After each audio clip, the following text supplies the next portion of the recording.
আল্লাহ তাআলা হাসরের মাঠ কায়েম করে আল্লাহ এত গরম একটা আওয়াজ দিবেন, ওই আওয়াজে হাসরের ময়দানটা থরথর করে কেঁপে উঠে, মানুষ বেহুশ হয়ে যাবে। কঠিন হুঙ্কার দিবেন, এমন কঠিন। হাসরের মাঠে সব উলঙ্গ দাঁড়ানো হবে, নারীরাও উলঙ্গ, পুরুষেরাও উলঙ্গ, সব এক জায়গায়। আম্মা জান আয়েশা রাদিয়াল্লাহু আনহা বলেন, ও রহমতের নবী, লজ্জা লাগবে না? কেউ কারো দিকে তাকালে তো লজ্জা পাবে। রহমতের নবী চোখের পানি ছেড়ে বলেন, ও আয়েশা, হাসরের মাঠ এমন কঠিন, এমন কঠিন হবে, কেউ কারো দিকে তাকানোর হুঁশ থাকবে না। কেমন কঠিন হবে যে কেউ কারো দিকে তাকানোর হুঁশ থাকবে না। আল্লাহ যদি রাগ করেন তো কে থামাবে, কে নরম করবে? আমার আল্লাহকে তো কেউ নাই। আল্লাহ কয়, ওয়ামা আরসালনাকা ইল্লা রাহমাতাল লিল আলামিন।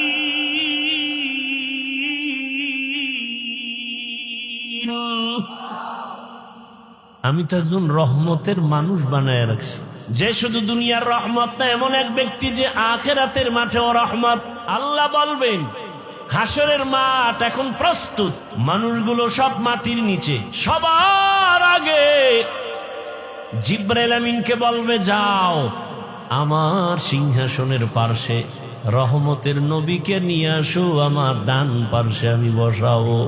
জমিন সমান, মক্কা কই, মদিনা কই, গম্বুজ কই, মিনারা কই, কিচ্ছু নাই, সমান পুরা দুনিয়া। ফেরেশতাকে আল্লাহ, নবী কই? এই বরাবর হাঁটো, হাঁটতে থাকো, হাঁটতে থাকো, হাঁটতে থাকো। যেখানে আবার রহমতের নবী রওজা মুবারকে হাজির, ওই জায়গায় গিয়া দেখবা একটা নূরের আলো মাটির উপরে দেখা যায়। আমার সালাম দিবা, রসুল দাঁড়ায় যাবেন, আমার কাছে নিয়ে আসবা। এবার আনবেন রহমতের নবীকে, আমার রবের পার্শ্বে সিংহাসনে বসাবেন। আল্লাহ যখন গরম আওয়াজ দিবেন, লিমানিল মুলকুল ইয়াউম লিল্লাহিল হা, রহমতের নবী আল্লাহর পার্শ্বে থাকবেন, সিংহাসনের পার্শ্বে। আল্লাহ রাগান্বিত আওয়াজ দিবেন, গরম হয়ে গেছে, এখন আর ঠান্ডা করার কোনো উপায় নাই।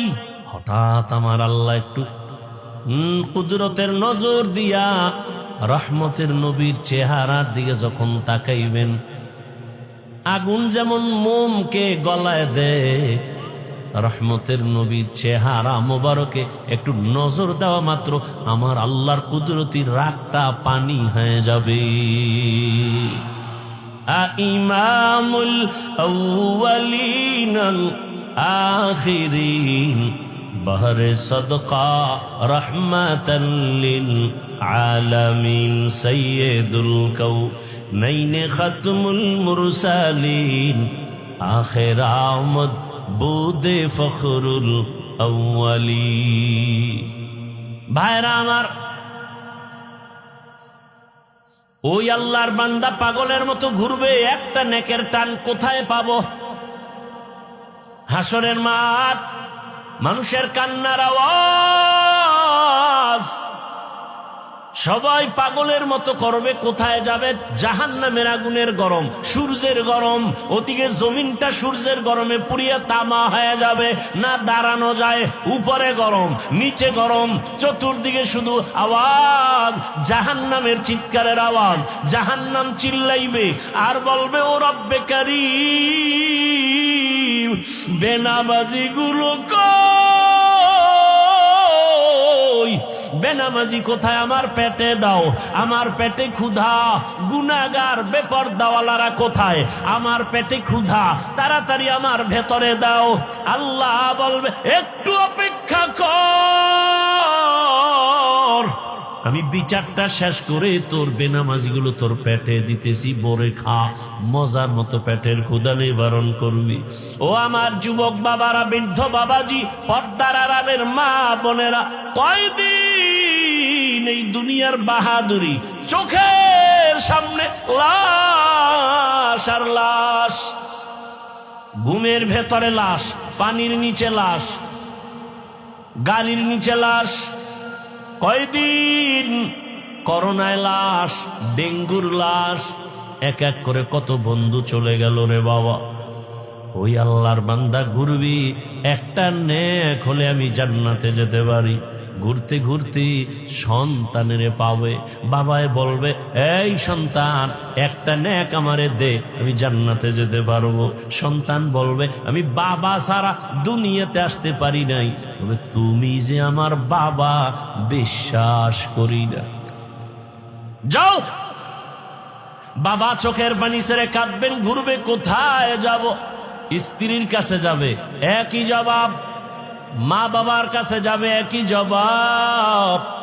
নিরুপায় হইয়া পাগলের মতো কাঁদবে আর ঘুরবে। হঠাৎ করে যখন মালিকের কাছে যাবে, হঠাৎ দেখে এক পার্শ্বে বুড়া কাঁদতেছে। ও ডাক দেবে, এই মেয়ে দিকে আস, তুমি কান্দো কেন? আমি কান্দি আমার জ্বালায়, তুমি কাঁদো কেন? কয় আমার একটা নেকের অভাব, আমার বহু নেক আছে, তবে একটা নেক হলেই পরিপূর্ণ হয়, জান্নাত পাই। তো কই গেছিল? কয় ছেলে দেয় না, মেয়ে দেয় না, কেউ দিবে পরের কথা, পরিচয় দিতে চায় না। কেউ আমার আপন হয়ে একটা নেক দিল না। এইবার ওই বান্দা বলবে ভাই আমি এমন হতভাগা জাহান্নামের আসামি, আমার আমল নামায় সব গুনাহ, গুনার গুনাহ, চোখের গুনাহ, হাতের গুনাহ, জবানের গুনাহ, অন্তরের গুনাহ, নামাজ না পড়ার গুনাহ, বেপরদায় চলার গুনাহ, গান শোনার গুনাহ, গীবতের গুনাহ, মিথ্যার গুনাহ। আমার আমল নামায় গুনাহ ছাড়া কিছুই নাই। তবে আমার আমল নামায় জীবনের একটা ভালো কাজের একটা নেক আমল আছে, কিন্তু একটা নেক দিয়ে তো জান্নাত পাবো না। আমার অনেক গুনাহ বেশি, নেক একটা, এক নেক দিয়া জান্নাত আমি পাবো না। তবে আজকে এই বিপদের সময় আমি চাই আমার ভাইটাকে নেকটা দিয়া সহযোগিতা করি। ও ভাই, তুমি আমার নেকটা নিয়ে নাও। বলে তুমি জাহান্নামে যাবে, তোমার একটা নেক দিয়ে আমারে, তোমার লাভ কি? কয় আমার লাভ তো কিছুই না, তবে একটা তৃপ্তি, আমার একটা ভাইয়ের উপকার করতে পেরেছি, এটাই আমার তৃপ্তি। আমি আমার ভাইয়ের উপকার করতে পেরেছি। ও জগৎ সারের মুমিন, রহমতের নবী বলেন খায়রুন নাস মান ইয়ানফাউন নাস, ভালো মানুষ তো ওই ব্যক্তি যে অন্যের উপকার করে। আজকে দেখো তাকায়া, যে যত ক্ষতির মধ্যে পড়ে কাছের মানুষের কারণে, আপন লোকটাই ক্ষতি করে, দূরের মানুষ তেমন করে না। অমুকেরে জবাই করেছে কে, তদন্ত করে রিপোর্ট বের হয় আপন বডিগার্ড, আপন কর্মচারী, আপন বাড়ির দারোয়ান, ড্রাইভার, আপন। অথচ রাসূল বলেন তুমি তো ভালো মানুষ হতে হলে এমন হও যে তোমার দ্বারা কারো ক্ষতি হবে না। এর নামই তাকওয়া, আল্লাহর ভয়। কারো উপকার করতে না পারলেও ক্ষতি করব না, কারো প্রশংসা করতে না পারলেও বদনাম করব না। ওই আল্লাহর বান্দা একটা নেক দিয়া বলে আমি ভাইয়ের উপকার করি, এটাই আমার তৃপ্তি, আল্লাহর আদালতে চলে যাবে। ওই বান্দা বলবে আল্লাহ নেক পেয়েছি, জান্নাত দাও। কয় পাইলি কই? ছেলে? কয় না। মেয়ে? না। কে দিয়েছে? বলে আমার রক্তের কেউ দেয়নি। তবে আল্লাহ আমি হাঁটতেছি, তোমার এক বান্দা চোখের পানি ছেড়ে কাঁদে জাহান্নামের ভয়। ওই বান্দা তার আমল নামায় সব গুনাহ, একটা নেক ছিল, ওই নেকটা আমাকে দিয়েছে। কেন কেন? তাকে দা আমার সামনে আনো। সামনে আনবে। এই তুমি কি এরে একটা নেক দিছো? বলে হ্যাঁ আল্লাহ দিয়েছে। কেন? তুমি জান্নাতে যেতে চাও না? বান্দা কাঁদতেছে, আল্লাহ আমি যাব কেমনে, আমার তো নেক নাই, আমার গুনাহ গুনাহ গুনাহ, হাতের গুনাহ, চোখের গুনাহ, মিথ্যার গুনাহ, গুনার অভাব নাই। তবে আমার ভাই একটা নেকের অভাবে কান্না করে। আমি চাইছি আল্লাহ আমার একটা ভাইয়ের যদি একটু দয়া করতে পারি একটা নেক দিয়ে, এটা আমার তৃপ্তি। অন্তত আমি জাহান্নামে যাব, তবে আমার ভাইটা জান্নাতে চলে যাক। আল্লাহর কুদরতি অন্তরে মায়ার জোশ, আল্লাহর কুদরতি অন্তরে রহিম নামের মায়ায় জোশ এসে যাবে। আল্লাহ বলবেন, হে গোলাম, যে কঠিন মুসিবতের সময় তুমি তোমার একটা ভাইকে একটা নেক দিয়া দয়া করেছো, আমি মালিকের দয়া তো তার থেকে 1000 গুণ বেশি। আমি আল্লাহ কেন দয়া করব না? আমি রহিম নামের ওসিলায় আমি তোমাকেও জান্নাত দিয়া দিলাম। या इलाही मुझसे मुझको दूर कर, ताके देखो मुझ में तुझको एक नजर। या इलाही तू मेरा माबूद है, या इलाही तू मेरा माशूक है। ও আমার যুবক বাবারা, বৃদ্ধ বাবাজিরা, পর্দার আড়ালের মা বোনেরা, বয়ান শুনলে হবে না, এগুলো অন্তরে ঢুকাইয়া তওবা করেন। কয়দিন আর দুনিয়াতে বাহাদুরি করবেন? ও যুবক বাবারা, আমি যে এতক্ষণ বয়ান করলাম একবারও কিন্তু বলি নাই আমার মতো বড় হুজুর হও, স্কুল ছেড়ে মাদ্রাসায় যাও বলি নাই, তাবলীগে না গেলে জাহান্নামে যাবে, পীরের কাছে না গেলে জাহান্নামে যাবে বলি নাই। বরং আমি চাই রে যুবক, আমার দেশে মাওলানা মুফতি মুহাদ্দিসের অভাব নাই, আমার দেশে আদর্শবান ডাক্তারের অভাব, আদর্শবান ইঞ্জিনিয়ারের অভাব, আদর্শবান ওসি ডিসিএসপির বড় অভাব। আমি চাই তুমি স্কুলে পড়ো, কলেজে পড়ো, ডাক্তার হও, প্রফেসর হও, ইঞ্জিনিয়ার হও, তুমি একজন ওসি ডিসিএসপি হও, চেয়ারম্যান মেম্বার এমপি হও, তবে আদর্শবান হইও, বেয়াদব হইও না রে বাবা। যদি বেয়াদব মার্কা ডাক্তার হও, লিখে রাখো তাসলিমা নাসরিনের পরিণাম ফলের মতো তোমারটাই হবে। বলতে পারো হাফিজ ভাই ডাক্তার হব, ইঞ্জিনিয়ার হব, তবে আদব বলা হতে হবে, বেয়াদব হব না। এ কথার ব্যাখ্যা কি? ভালো করে মনে রাখো যুবক, লিখে রাখো। 3 জায়গায় বেয়াদবি করবা না, লিখে রাখো, কসম আল্লাহর, করলেই মরার আগে তোমার ধ্বংস শুরু। কয় জায়গায়?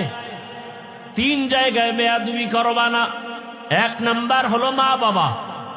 মা বাবার সাথে যদি বেয়াদবি করো, আর মা বাবা যদি কষ্ট পেয়ে নিঃশ্বাস ফেলে বলে আহ, তোমার ধ্বংস শুরু। 2 নাম্বার জায়গা শিক্ষক। তোমার ওস্তাদ আমার ওস্তাদ, আমার মা বাবা দোয়া করেছেন, এ কারণে বিবারিয়ার ময়দানে চেয়ারে বয়ান করি, কিন্তু বয়ানটা আমার মা বাবা শিখান নাই, আমার ওস্তাদ আমারে ধরে ধরে বয়ান শিক্ষা দিয়েছেন। অতএব ওস্তাদের বয়ান অবদান কম না, ওই শিক্ষকের কষ্ট দিবা না, বেয়াদবি করবা না। যদি বেয়াদবি করো, শিক্ষক যদি কষ্ট পায়, নিঃশ্বাস পেলে ধ্বংস শুরু হয়ে যাবে। 3 নাম্বার জায়গা উলামায়ে কেরাম, মুরব্বী, এদের সাথে যদি বেয়াদবি করো, নিঃশ্বাস পেলে তোমার ধ্বংস শুরু হয়ে যাবে। রাস্তায় চলি, মাঝে মাঝে কত ল্যাংটা পাগল দেখি, ইংলিশে কথা বলে, আরবিতে কথা বলে। বিষয়টা কি? ভালো ছাত্র ছিল, বেয়াদবি করে বড়দোয়ার কারণে ধ্বংস হয়ে গেছি। অনুরোধ করে বলছি রে বাবা, তুমি ডাক্তার হও, আদর্শবান ইঞ্জিনিয়ার হও, আদর্শবান একজন প্রফেসর হও। তোমার আচরণে কোনোদিন যেন মা বাবা কষ্ট না পায়, শিক্ষক যেন কষ্ট না পায়, ওলামায়ে কেরাম কষ্ট না পায়। বরং মা বাবার দোয়া নিয়া, শিক্ষকের দোয়া নিয়া, ওলামায়ে কেরামের দোয়া পরামর্শ নিয়া, নবীজির আদর্শ মেনে চলো। তুমি ভাবতেছো এটা কেমনে পারি, কেমনে করি। নগদ উদাহরণ, নগদ। তোমার মতো যুবক জীবনে মাদ্রাসায় পড়ে নাই, আলিফ বা তাও শিখে নাই, স্কুলে পড়ে, কলেজে পড়ে, সত্য কথার সাক্ষী দাও, 5 ওয়াক্ত নামাজি নাই। তাহলে ফাইনাল কথা, তুমি পারো না কেন? তোমার কপালে কার জানি বরদোয়া লেগেই গেল। তোমার মতো যুবক রাস্তায় গাড়ি চালায়, নামাজ পড়ে, বলো তুমি কেন পারো না? তোমার মতো যুবক বাবা র্যাব, আর্মি, পুলিশ, বিডিআর এর চাকরি করে, 5 ওয়াক্ত নামাজ পড়ে, তুমি কেন পারো না? ও ব্যবসায়ী বাবারা, আপনার মতো কত ব্যবসায়ীরা নামাজ পড়ে ব্যবসা করে, বলেন আপনি কেন পারেন না? ও চাকুরিজীবী বাবারা, আপনার মতো কত চাকুরিজীবী ও সিডিসিএসপির কাজ করে, নামাজ ছাড়ে না। আরে সেদিন এক জায়গায় গিয়া শুনলাম টিওনো প্রতিদিন ফজরের নামাজ এলাকায় ঘুরে ঘুরে এক এক মসজিদে পড়ে টিওনো। তার মানে কি? যে ফজর পরে অন্য মসজিদে গিয়া গিয়া প্রতিদিন, তাহলে সে কত আগে উঠে, তার মানে সে তাহাজ্জুদও পড়ে। আমার জানা মতে কত দলিল চাও? ডিসি সাহেব ডিসির চাকরি করে, এসপির চাকরি করে, র্যাবের চাকরি করে, আমার জানা মতে 1 টাকাও হারাম খায় না, 1 ওয়াক্ত নামাজ বাদ দেয় না। বলো তোমার কপালে কার বরদোয়া লাগছে, বলো। তুমি পারো না কেন? ও তোমার মনে একটু আশা, মনে একটু আশা পূরণ করো না। মনে আশা যাক যে পার্কে গেলে কি জানি মজা। ওই যুবকেরই বলবো, আশা তো তুমি পূরণ করছো, এবার তুমি তওবা করো। মনে আশা যাক যে সারা রাত মোবাইল চালাবা, কি জানি মজা, চালাইছো না, এবার ফিরো। মনে আশা আসছে তুমি নামাজ পড়বা না, মনের শখে নামাজ পড়ো নাই, এখন ফিরো যাও।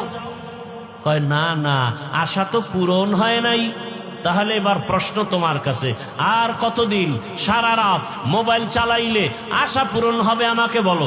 আর কতদিন পার্কে পার্কে ঘুরলে, নারীর আড্ডায় গেলে, নাচ গানের আড্ডা দিলে আশা পূরণ হবে বলো? আর কত রাত, কতদিন নামাজ বাদ দিলে, বেপর্দায় আড্ডা দিলে, কতদিন পরে আশা পূরণ হবে বলো? এবং এটাও বলো তোমার হায়াতের বাকি আছে কতদিন। এই যে শুরুতে দোয়া করছি, কি জানি ওই ছেলেটা, ওর আর বাঁচার উপায় নেই, বাঁচলেও না বাঁচার মত। শুনলাম সে এখন হসপিটালে এমন অবস্থা আছে যে তার মাথার খুলি খুইলে আর এক জায়গায় রাখছে। এই বাঁচা কিসের বাহাদুরি করো বাবা? তোমার পাশের লোকটা স্বার্থে আঘাত লাগলেই এখন তো মানুষ মারতে দুশ্মন লাগে না, দলের লোকই যথেষ্ট। খালি বলবে ওরে মাইনাস করে দে, ওর কারণে আমার ভাগে কম পড়ে, ওরে মাইনাস কর। কি আমি বানায় বলতেছি কথাগুলো? বড় কঠিন হালাত। আপনি মনে করেন আপনার বন্ধু, কে বন্ধু? স্বার্থে আঘাত লাগলে টের পাবেন কে বন্ধু। সামনে আপনি টাকা দিবেন, এই দিবেন, সেই দিবেন, প্রশংসা কি, আপনার জন্য জীবন দিবে, পিছনে গিয়ে কত সমালোচনা করে। এটা যদি অটো রেকর্ডিং থাকতো গোটা দুনিয়া জোড়া, তখন টের পাইতেন কে কার বন্ধু আর কে দুশ্মন। আর মিয়া, আপনি একজন অন্য মানুষকে চিন্তা করেন, কোন দুনিয়াতে বসবাস করতেছেন যেখানে ছেলে মাকে হত্যা করে, মা ছেলেকে জবাই করে, স্বামী স্ত্রীকে হত্যা করে, স্ত্রী স্বামীকে হত্যা করে। সেই যুগে আপনি কার উপরে নির্ভর করে চলতেছেন? কাকে আপনি বন্ধু মনে করতেছেন? কেউ বন্ধু না। হ্যাঁ, সবার থেকে তুলনামূলক এই দুনিয়াতে আপনাদের চিরন্তন ভালো বন্ধু ওলামায়ে কেরাম। এরা জীবন দিবে, কারো ক্ষতি হতে দিবে না। আল্লাহ হেদায়াত দান করুন। আম্মা জানদেরে বলি, মা, এই অঞ্চলের মধ্যে আপনার মতো কি কোনো মা নাই? পর্দা করে, নামাজ পড়ে, স্বামীর মাল হেফাজত করে, মোবাইলে সময় নষ্ট করে না। আরে আম্মা জান, আমি আজ বলে গেলাম, আপনাদের একটা সন্তান আল্লাহ দিয়েছেন, আপনি আদর্শমান একটা ডাক্তার বানায়া যান, জীবনটা ধন্য হবে আপনার। সন্তান ডাক্তারি করবে, রোগী দেখবে, নামাজ পড়বে, কোরআন পড়বে, মা বাবার জন্য দোয়া করবে। এমন একজন ডাক্তার রেখে যান। এই যুবকেরা, ডাক্তার জাকির নায়েকরে সারা দুনিয়ার বাসী চিনেনি, প্রশংসা করে, অথচ সে হোমিওপ্যাথিক ডাক্তার। কে জানে তার বাড়ি কই, ঘর কেমন, মা বাপ কেমন, অথচ তার এত সুনাম। এক সময় লেকচার দিত, মাযহাব মানার দরকার নাই, কিন্তু আল্লাহর কুদরত, পৃথিবীর আরাম চাঁদের আলোর হাতে ধরা খাইছে, হাতটা লাগাইছে তো ধৈরেই 10 মিনিট বয়ান দিয়ে দিছে। 10 মিনিট বয়ান দেওয়ার শোনা মাত্র, লেকচার শোনা মাত্র কয়, হযরত আমার বুঝ ঠিক হয়ে গেছে, এবার ডাক্তার সাহেব 40 মিনিটের একটা লেকচার দিয়া কয়, মাযহাব না মানলে ইসলাম মানার কোনো রাস্তা খোলা নাই। ডাক্তার জাকির নায়েক সাহেব হঠাৎ করে ধরা খেয়ে যেই ব্যক্তির হাতের 10 মিনিটের লেকচার শুনে নিজের বুঝ ঠিক হয়ে গেছে, সেই ব্যক্তি বর্তমান দুনিয়ার জগৎ শ্রেষ্ঠ একজন আলেম, জগৎ শ্রেষ্ঠ একজন মুফতি, একজন জাস্টিস, যার মাত্র 10 মিনিটের লেকচার শুনতে ইউরোপ, আমেরিকা, লন্ডন, কাতার, কুয়েত ওয়ালারা, জেনারেল লাইনের মানুষরা অপেক্ষায় থাকে। ওনার 10 মিনিটের লেকচার শুনবো, আমাদের শিডুইল দাও। মদিনা ভার্সিটি, পৃথিবীর সব জেনারেল লাইনের আলেম ওলামা মেয়া বাদ দেন, ওনার 10 মিনিটের লেকচার শুনতে পাগল গোটা দুনিয়া। জানুয়ারির 12 তারিখ বাংলাদেশে আসবে 1 সপ্তাহের সফরে, জীবনের শেষ সফর। আমার দেশের জেনারেল লাইনের ব্যাংকের লোকেরা, প্রশাসনিক লোকেরা বলছে আমাদের আধা ঘন্টা লেকচারের জন্য দিবেন। আল্লামা মুফতি তকি ওসমানী দামাত বারাকাতুহুম, গোটা দুনিয়ার ইংরেজি শিক্ষিতরা পাগল 10 মিনিটের লেকচার শোনার জন্য। ওনার লেখা উর্দু লেখা বই, আরবি লেখা বইয়ের বাংলা অনুবাদগুলো পড়েন না, দেখবেন কি পরিমাণ জ্ঞান ভেতরে ঢুকানো। জাকির নায়েক সাহেব তার 10 মিনিটের কথা শুনে বলে, মাযহাব না মানলে ইসলাম মানার রাস্তা খোলা নেই। ভাইরা আমার, ভালো মানুষ যারা হইছে, এই যুবক, তোর মতো সারা রাত মোবাইলে আকাম করলে জীবনে ডাক্তার জাকির নায়েক হতে পারতো না। হাসো, নির্লজ্জের মতো হাসো। তোর মতো একটা যুবক গোটা দুনিয়া নেতৃত্ব দিবে, সেই মেধা তো আল্লাহ যুবকের দিয়েছে, নষ্ট করো কেন? আমি তো চাই তুমি এমন ডাক্তার হও, জাকির নায়েকের মতো সারা বিশ্ব তোমাকে চিনবে, এমন ইঞ্জিনিয়ার হও গোটা দুনিয়া তোমাকে চিনবে, মরে গেলে মানুষের হৃদয় অমর হয়ে থাকবে। আর সেই জীবন চাইলে 3 জায়গার দোয়া নাও। কয় জায়গার মনে আছে তো?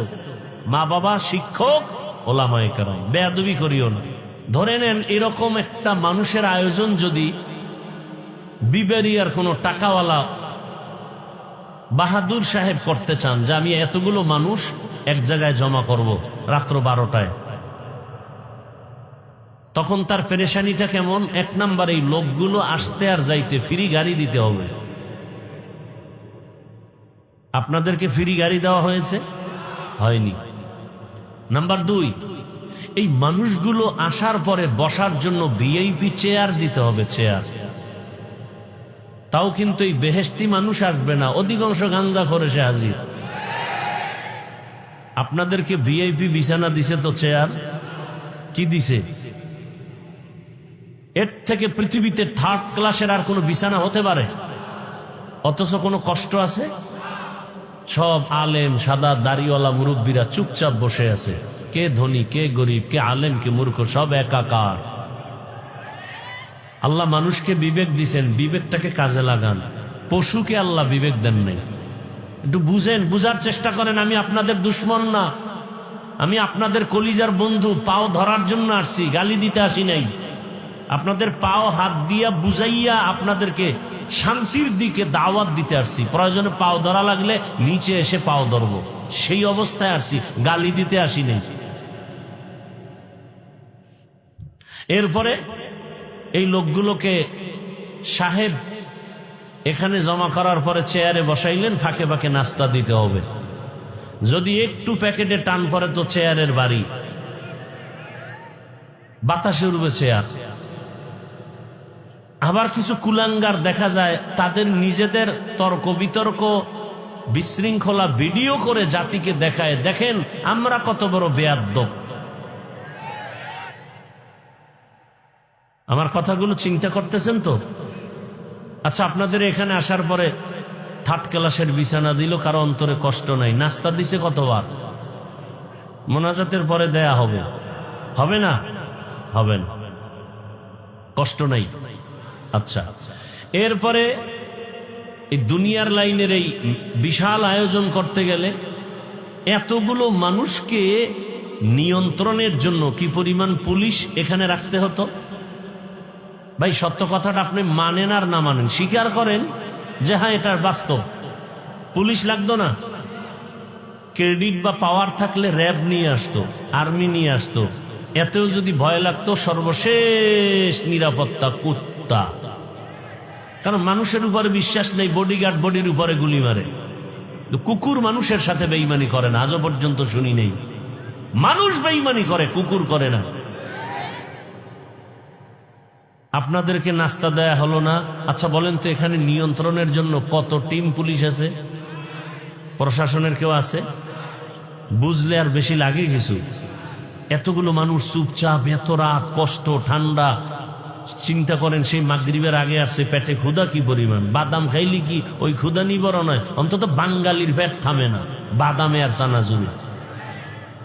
কথা ঠিক না? এরপরও কিন্তু খানার পেরেশানি ভিতরে নাই। এতগুলো মানুষ চুপ করে বসে আছে, কোনো আওয়াজ নাই। এই মুহূর্তে টেলিফোন আসলেও কেটে দিবে। কথা ঠিক? পুলিশের ভয় নাই, র্যাবের ভয় নাই, আর্মির ভয় নাই, চুপ করে সব বয়ান শুনতেছে। এটা কিভাবে সম্ভব? নগদ চোখে দেখায় দিলাম, এটা ইসলাম মানলে সম্ভব। এর নাম ইসলাম, এর নাম ইসলাম। ইসলাম মানেই শান্তি। এই শান্তি ইসলাম ছাড়া কেউ দিতে পারবে না, সম্ভব না, কোনোভাবেই সম্ভব না। আল্লাহ বুঝার তৌফিক দান করেন। এবার ইসলাম কিছুটা বুঝছেন তো? ইসলাম কি বলে? দুইজন দেখা হলে কি দাও? সালাম শব্দের অর্থ শান্তি। দেখা হলেই শান্তির দোয়া শুরু। কথা ঠিক? ইসলাম কি বলে? বড়দেরকে বলে, এই বড়রা, ছোটদেরকে মায়ার নজরে দেখো। আল্লাহর জাতের কসম, বড়রা যদি ইসলাম অনুযায়ী ছোটদেরকে মায়ার নজরে দেখেন, কোনোদিন জুলুম করবে না। এবার ইসলাম ছোটদেরকে কি বলে? এই ছোটরা, বড়দেরকে সম্মানের নজরে দেখো। সব ছোটরা বড়দেরকে যদি শ্রদ্ধার নজরে দেখে, কোনোদিন বেয়াদবি করবে? এর নাম ইসলাম। ইসলাম কি বলে? কর্মচারী কাজ করে, ঘাম ঝরার আগে বেতন দিয়ে দাও। আচ্ছা, কর্মচারীকে যদি টাইম মতো বেতন দিয়ে দেন আগে আগে, ও কাজে ফাঁকি দিবে। আর যদি বেতন মেরে খান, তাহলে কাজের নামে মোবাইল চালাবে। ইসলাম কত সুন্দর, মানেন না কেন? এত সুন্দর ধর্ম, বুঝের কিছু অভাব। কিসের অভাব ভাই? বুঝের অভাব। আল্লাহ হেদায়েতের দৌলত দান করে। আসেন আয়াতের উপরে কিছু আলোচনা করি, ধৈর্য হারাবেন না তো? ইয়া আইয়ুহাল্লাযীনা আমানুত্তাকুল্লাহা ওয়া কুনু মা'আস সাদিকিন। শুধু মুমিনকে আল্লাহ বলেন, হে মুমিন, দুইটা আদেশ তোমাদেরকে দিলাম কল্যাণের জন্য। এই দুইটা আদেশ যদি মানো, বিনা হিসাবে আমি জান্নাত দিয়া দিব। প্রথম আদেশ হলো আমি আল্লাহকে ভয় করো। দ্বিতীয় আদেশ হলো জমিনের মধ্যে কিছু ভালো মানুষ আছে, সত্যবাদী, আল্লাহর প্রিয় গোলাম, এদের বন্ধু হয়ে থাকো। তাহলে তুমি দুনিয়াতেও মুকুটহীন বাদশা হবে, আখেরাতে তুমি বিনা হিসাবে জান্নাতে যাবে। মুমিনকে দুইটা আদেশ দিলেন, কোন বেঈমানকে দেন নাই কেন? এর সংক্ষেপ জবাব হলো, জান্নাত শুধু মুমিন পাবে, কোন বেঈমান এক সেকেন্ডের জন্য জান্নাত পাবে না। জান্নাত কারা পাবে? শুধু মুমিন। আর মুমিনরাও যে পাবে, কত ফিডা খাওয়ার পর, বহু ফিডা কপালে আছে। দলিল, রহমতের নবী বলেন, আমি আশঙ্কিত, আমি ভয় ভীত, আমার আগে একদল উম্মত ছিল বড় চালাক। এদের বংশে এদের গোষ্ঠীর মধ্যে অনেক নবী রাসূল আল্লাহ পাঠিয়েছেন। ওই গোত্রে ওই বংশের নাম, ওই দল, ওই গোষ্ঠীর নাম বনি ইসরাইল। ওই বনি ইসরাইলের আল্লাহ এত আদর করেছেন, ডাইরেক্ট আসমান থেকে খানা দিছেন। ডাইরেক্ট সন্ধ্যাবেলা দেখতো ছোট ছোট পাখি, আস্তা পাখি বুনা হয় জমিনে পড়ে, হালুয়া পড়ে বৃষ্টির মতো, নিশিরের মতো। জামানার নবী মূসাকে আল্লাহ বলছেন, বনি ইসরাইল চালাকি করে যেন কালকের জন্য খানা রেখে না দেয়। আজকেরটা পেয়েছে, আজ খেয়ে ফেলবে, কালকে আবার দিব। যদি চালাকি করে খানা বন্ধ হয়ে যাবে। মজা পাইয়া বনি ইসরাইলরা খাইয়া খাইয়া সব খাইস না, কালকের জন্য রেখে দাও। রেখে দিয়েছে, চালাকি করে খানা বন্ধ হয়ে গেল। রহমতের নবী বলেন, ওই বনি ইসরাইল যদি চালাকি না করত, আমার উম্মতেরাও কিয়ামত পর্যন্ত আসমানের ডাইরেক্ট খানা খেয়ে ঘুমাইতো। ওর চালাকির কারণে খানা বন্ধ হয়ে গেল। ওই বনি ইসরাইল এত চালাক, অহংকারের ভাব করে করে নিজেদের মধ্যে দলে দলে বিভক্ত হয়ে গেল ৭২। আর আমি মুহাম্মদের উম্মতের দলের মধ্যে আরো একটা বেড়ে যাবে। কয় দল হবে? কুল্লুহুম ফিন্নার, সবাই জাহান্নামে যাবে। ইল্লা মিল্লাতান ওয়াহিদা, এক দল জান্নাতে যাবে। ক্বালু মান হিয়া ইয়া রাসূলুল্লাহ, ওয়া ফি রাওয়ায়াতিন মা হিয়া ইয়া রাসূলুল্লাহ।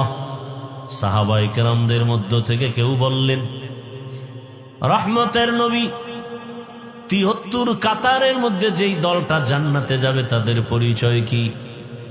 ক্বালা মা আনা আলাইহি ওয়া আসহাবি। ভালো করে খেয়াল করেন, রহমতের নবী যদি বলতেন আমি মুহাম্মদের আদর্শ মেনে যারা চলবে তারা জান্নাতে যাবে, এতটুকু বললেও তো হয়ে যেত। নবী এতটুকুই বলেন নাই। রহমতের নবী বলেন, দুইটা আদর্শকে অ্যাডজাস্ট করে যারা জীবন চালাবে তারা জান্নাতে যাবে। এক হল আমি মুহাম্মদের আদর্শ, আর আমার হাতে গড়া ছাত্র সাহাবায়ে কেরামের আদর্শ যারা মেনে চলবে। অতএব ১৫০০ বছর পরে ফাইনাল এখান থেকে আমরা শিক্ষা নিলাম, যদি কেউ বলে আমরা মুহাম্মদ আর নবী মানি, সাহাবাদেরকে মানি না, এরা মুসলমান হলো, এরা ৭২ কাতার জাহান্নামীদের অন্তর্ভুক্ত। তুকু যাও সুন্নতে আহমদ কো জাবা মুহাম্মদ কৈবুয়াদ নিসবত রামান আহাব্বা সুন্নতি কৌলে রসুল মজদায়ে কানা মাই হাম কুন কবুল। এই যে ৭২ দলেরা জাহান্নামী, একদল জান্নাতি। এই যে ৭২ দল জাহান্নামে যাবে, এখানে কোনো হিন্দু নাই, বৌদ্ধ নাই, খ্রিস্টান নাই, ইহুদি নাই, সব মুসলমান। তাহলে বুঝেন তো মুমিন জান্নাতে যাওয়ার কতটা বাধা। যেই মানুষের এত দাম, ওই মানুষ আবার জাহান্নামের লাকড়ি হবে। ইয়া আইয়ুহাল্লাযীনা আমানু কু আনফুসাকুম ওয়া আহলিকুম নারা আকুদুহান নাসু ওয়াল হিজারা আলাইহা মালাইকাতুন গিলাযুন শিদাদুন লা ইয়াসুনাল্লাহা মা আমারাহুম ওয়া ইয়াফআলুনা মা ইউমারুন।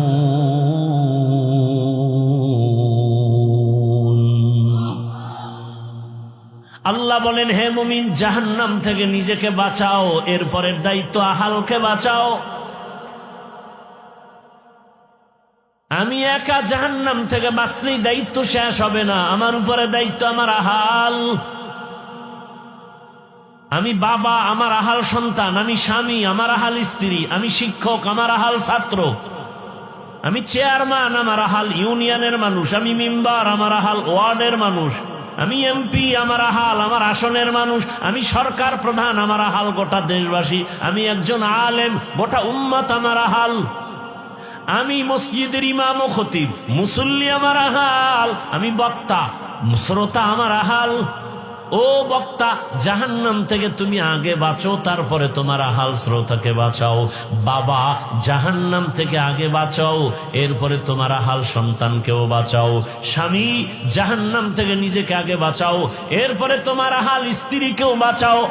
ইমাম সাহেব, জাহান্নাম থেকে নিজেকে আগে বাঁচাবেন, এরপরে মুসল্লিদেরকে বাঁচাবেন। শুধু নিজে বাঁচবেন, মুসল্লি বাঁচাবেন না, হবে না।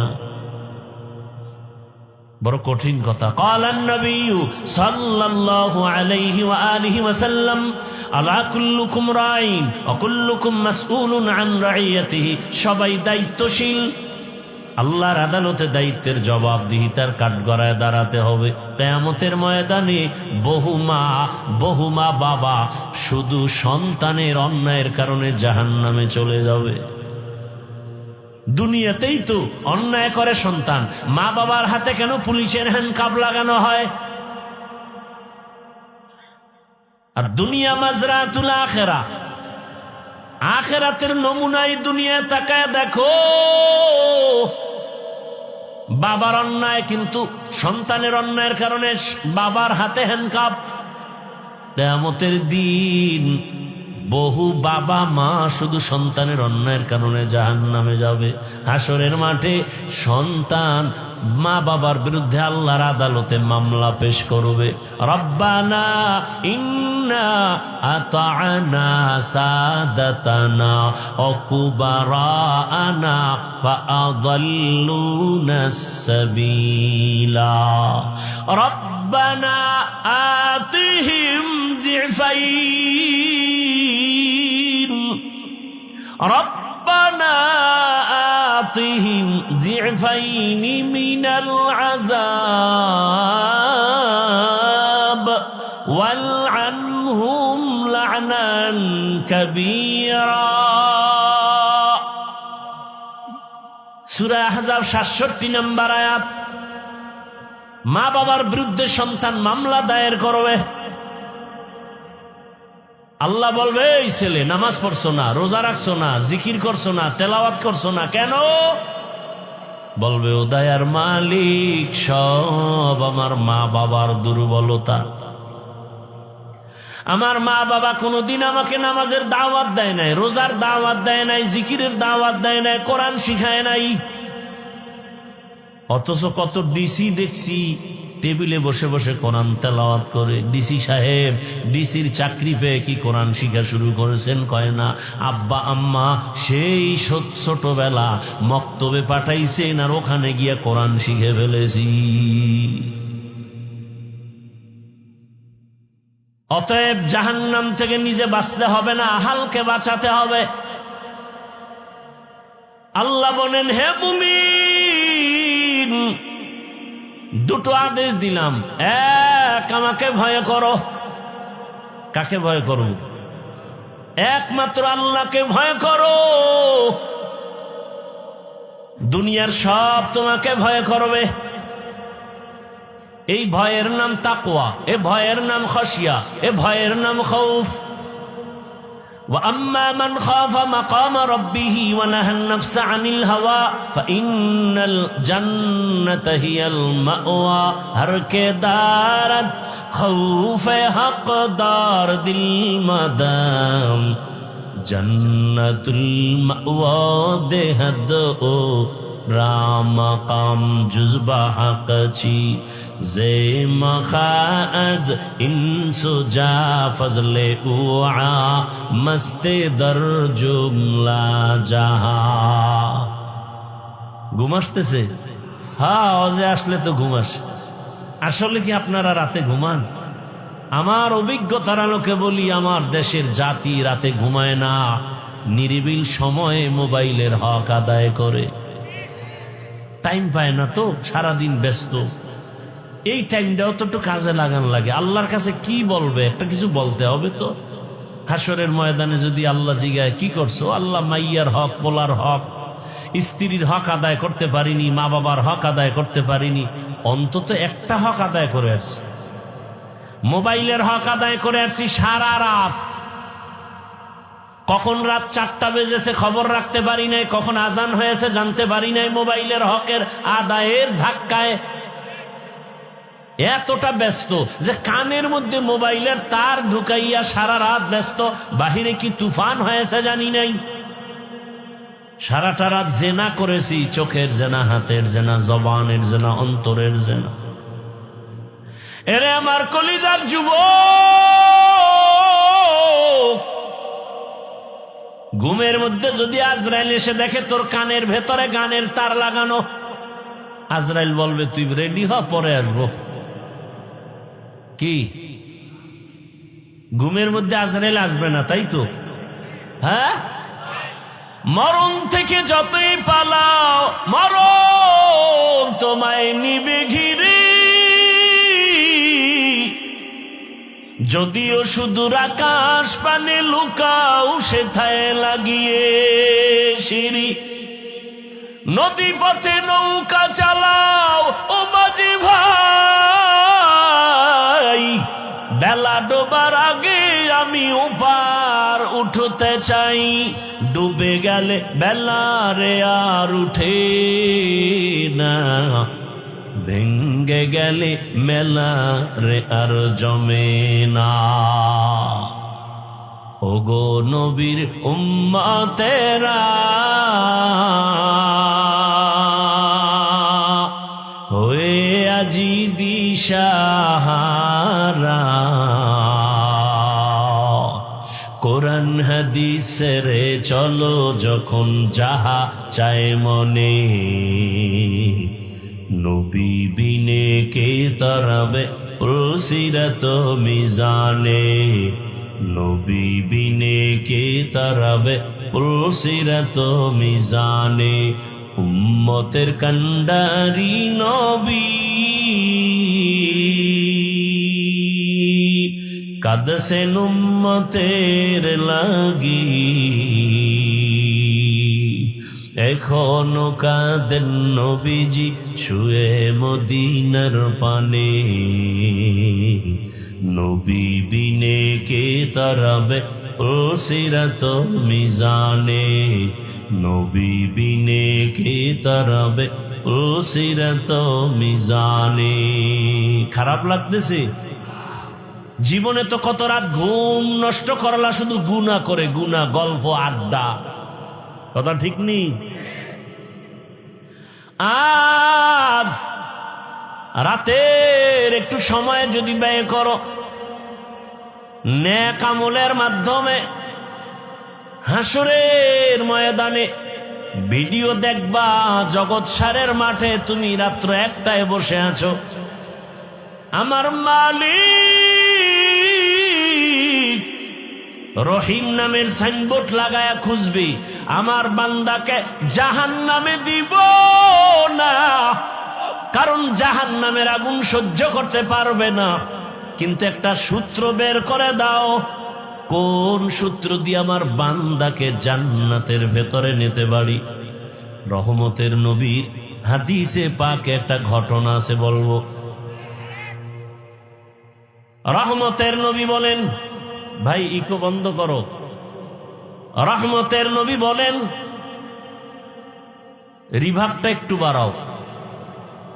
একজন আল্লাহর বান্দার আমলনামা ওজন দেয়া হবে, ওজন দেওয়া হওয়ার পর দেখবে আমলনামার ভেতরে নেক আছে, অনেক নেক, অনেক নেক, কিন্তু এক নেকের টান, একটা নেক হলে জান্নাতে যেতে পারবে, কিন্তু ওই একটা নেক নাই।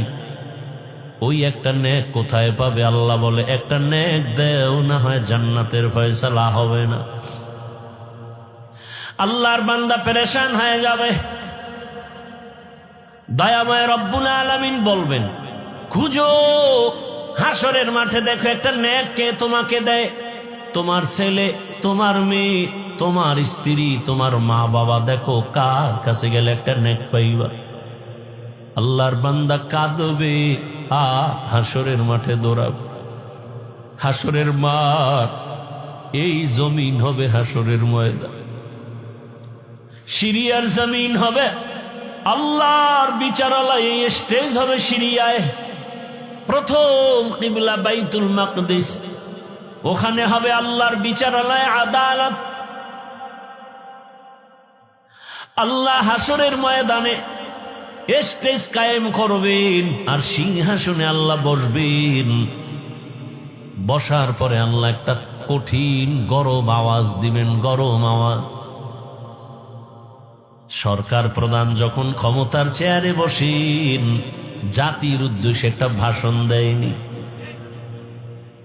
চেয়ারে বসিয়ে এই ভাষণ দেয়, ও দেশের জনগণ, আপনাদের ভোটের অধিকার নিয়ে আমি চেয়ারে বসছি, তবে শুনেন, দেশটাকে সুশৃঙ্খল ভাবে পরিচালনার জন্য আমাকে ইনসাফের সাথে চালাতে হবে।